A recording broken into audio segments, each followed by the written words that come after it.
Hi friends, ഇന്ന് നമുക്ക് അടിപൊളി ടേസ്റ്റോട് കൂടിയ എളുപ്പത്തിലുള്ള മുട്ടക്കറി എങ്ങനെയാണ് തയ്യാറാക്കുന്നതെന്ന് നോക്കാം. എണ്ണ ഒഴിച്ച് കടുക് പൊട്ടിയതിലേക്ക് ഇഞ്ചി, വെളുത്തുള്ളി, കരിവേപ്പില, പച്ചമുളക് ചേർത്ത് കൊടുത്തിട്ടുണ്ട്. നമുക്കിതിലേക്ക് സവോളയും കൂടി ചേർത്ത് കൊടുക്കാം. ചേർത്ത് കൊടുത്തിട്ടുണ്ട്. അതിലേക്ക് ഞാൻ ഒരു സ്പൂൺ ഉപ്പും കൂടി ചേർത്ത് കൊടുത്തിട്ടുണ്ട്. ഇനി ഇതിലേക്ക് ആവശ്യത്തിനുള്ള ഒരു തക്കാളിയും കൂടി ചേർത്ത് ഇത് നമുക്കിങ്ങനെ ഒന്ന് വാടി വരേണ്ട ആവശ്യമില്ല.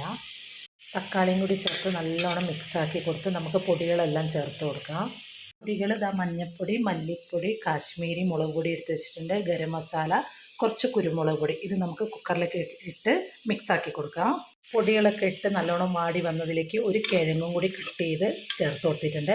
നമുക്കിതിലേക്ക് ഒരു ഗ്ലാസ് വെള്ളം ഒഴിച്ച് നമുക്ക് കുക്കറിൻ്റെ അടപ്പ് അടച്ച് നമുക്കൊരു 3 വിസിൽ അടിക്കുന്നവരെ വേഗട്ടെ കേട്ടോ. നല്ലോണം ഉള്ളിയും കിഴങ്ങൊക്കെ നല്ലോണം വെന്ത് വന്നിട്ടുണ്ട്. അതിലേക്ക് ഞാൻ തേങ്ങ അരച്ചതും കൂടി ചേർത്ത് കൊടുക്കുന്നുണ്ട് കേട്ടോ. നമ്മുടെ കറി റെഡി ആയിട്ടുണ്ട്. അതിലേക്ക് ഞാൻ പുഴുങ്ങിയ കോഴിമുട്ട ചേർത്ത് കൊടുത്തിട്ടുണ്ട് കേട്ടോ. നമുക്കെല്ലാവർക്കും രാവിലെ കോഴിമുട്ടക്കറി ഇഷ്ടമാണ്. പക്ഷേ ആ ഉള്ളി വാട്ടാനുള്ള സമയം സ്കൂളിൽ പോകുന്ന പിള്ളേരുള്ള വീട്ടിൽ നമുക്ക് നേരെ ഉണ്ടാവില്ല. അന്നേരം നമുക്ക് ഇങ്ങനെ എളുപ്പത്തിൽ തയ്യാറാക്കാൻ പറ്റിയതാണേ. നിങ്ങൾക്ക് വീഡിയോസ് ഇഷ്ടപ്പെട്ടിട്ടുണ്ടെങ്കിൽ ഒന്ന് സബ്സ്ക്രൈബ് ചെയ്യണേ.